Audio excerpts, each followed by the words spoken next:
About 2 weeks ago, I read a book about the history of my continent, Africa. I read about powerful kingdoms and great kings. I read about imperialists and conquerors. I read about the slave trade and colonialism. I concluded that almost all human history has been about a strong desire to defeat and conquer. We as humans want to rule others. Sometimes this desire hides in our ambitions, occasionally through unreasonable wars and oppression. Sometimes we just do it even in public. Humans and desire are inseparable. But there are some desires society don't encourage, and one of those is the desire to be rich. In most of our societies today, riches is closely associated with frauds, lies, deception, and so on. So the desire to be rich is regarded as evil, and that's why so many people are poor, despite enormous opportunities in the world. In this video, I'm going to be sharing with you how to defeat poverty, and I don't really mean how to become a billionaire. If you're an entrepreneur or an ambitious person, we specially invite you to join our motivational channel, which was designed to give you daily inspirations so that you will have the strength to pursue and achieve your most important dreams. We call this channel Hunt TV, and you can join in the description box below. What riches mean to me? Sometimes last year, I discovered that some people who know me were going to Google to search for my net worth. I never expected that, so I became surprised. But why do people care about my net worth?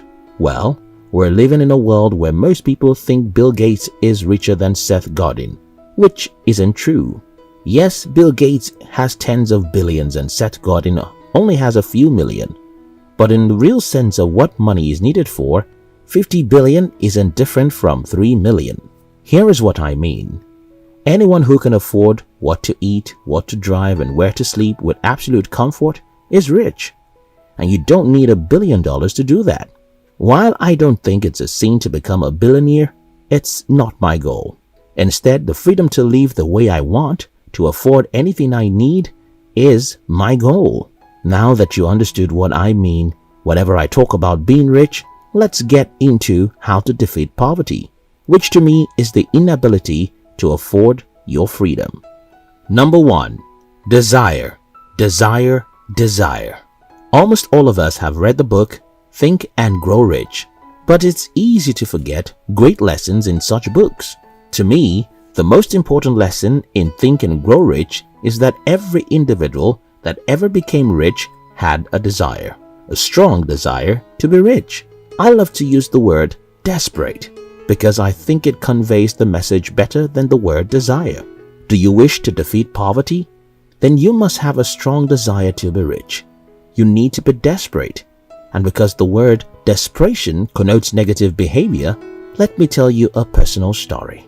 In the year 2008, I left school without any degree or certificate and decided never to sit down in a school classroom again in my life.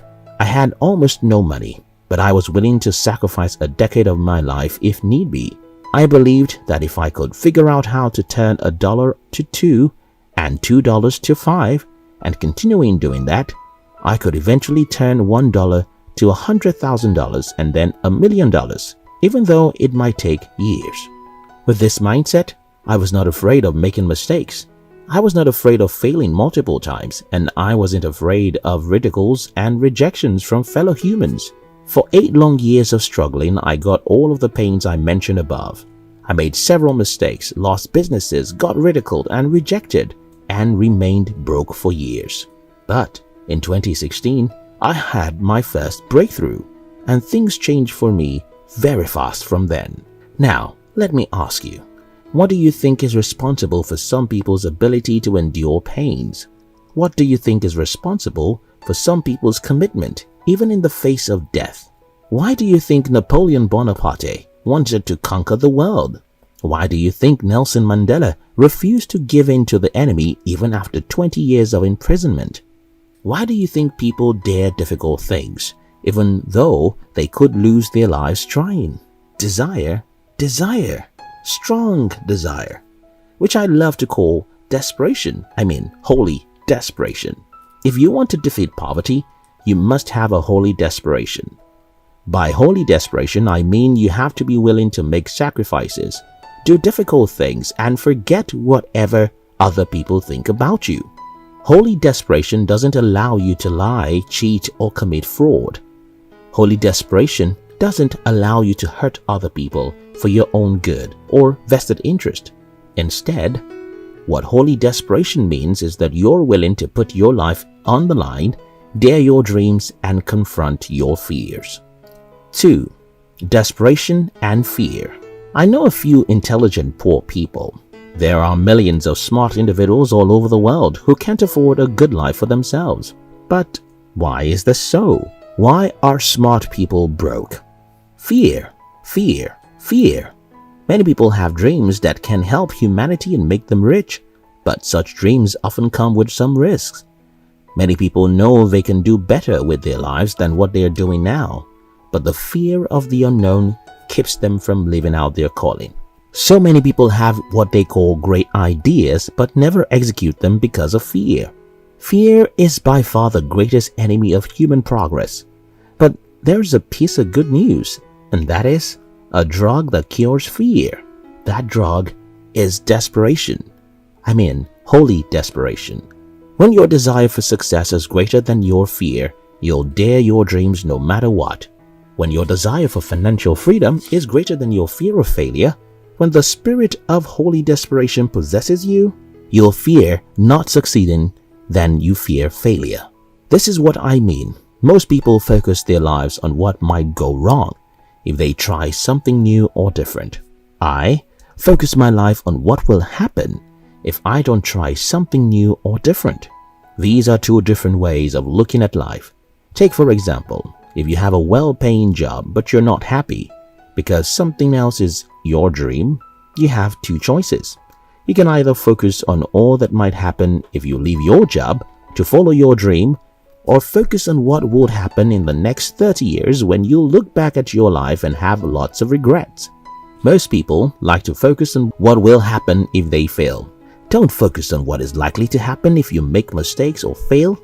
Instead, focus on what will eventually happen in the future if you don't dare your dream now. A personal example of this is when I was starting out in the business world. Almost everything was against me, and the best I could have done with my life is to seek a good job. While having a good job isn't a bad thing, but with what I know about myself, I will be the most miserable human, even with the highest paying job in the world. I love building stuff. I love trying out things. I love doing things my way. And a job will never allow me to live that way. So instead of focusing on what might happen if I fail in business, I focused on what will happen if I didn't follow my dream. Larry Ellison said, "Great achievers are driven not so much by the pursuit of success, but by the fear of failure." In other words, you should actually fear what life would look like if you don't achieve your dream. So much that you don't fear the mistakes or temporary failures you might have now. Poverty is powerful. Just like Satan, it's evil. And just like every powerful obstacle, you can't defeat poverty by merely thinking about crushing it. You have to be positively ruthless. You need to have a strong desire for freedom and wealth. You must be willing to sacrifice everything except your righteousness if indeed you want to defeat poverty. And just before you go, watch other videos on YouTube if you're an entrepreneur or an ambitious person. We invite you to join our motivational channel. The objective of the channel is to give you daily inspiration so that you will have the strength to pursue and achieve your most important dreams. We call this channel Hunt TV, and you can join in the description box. We love you.